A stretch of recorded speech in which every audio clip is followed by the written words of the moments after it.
Le chapitre 3 de la Genèse parle d'un jardin merveilleux.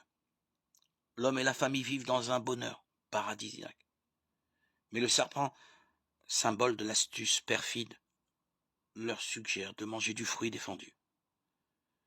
Ce fruit, dit le serpent, vous rendra semblable à Dieu, sûr de tout, invincible.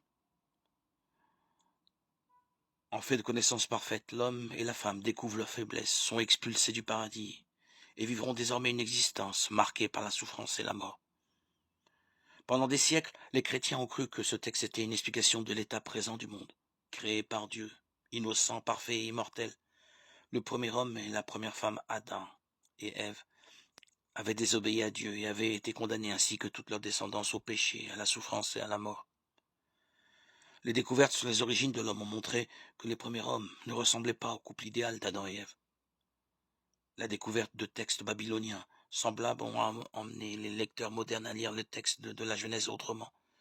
L'écrivain aurait voulu montrer que les humains ont une part de responsabilité dans le mal et le malheur qui frappent leur existence. Pourquoi ?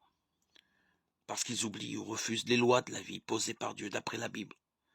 Contrairement à ce que l'orgueil peut suggérer, l'homme ne doit jamais se prétendre le maître de tout. Tout ne lui est pas permis. Si l'on compare ce texte biblique au texte babylonien parallèle, la leçon serait: il y a de la fatalité dans le monde. Mais il y a aussi la liberté de l'homme. Il est clair que l'homme subit souvent le malheur.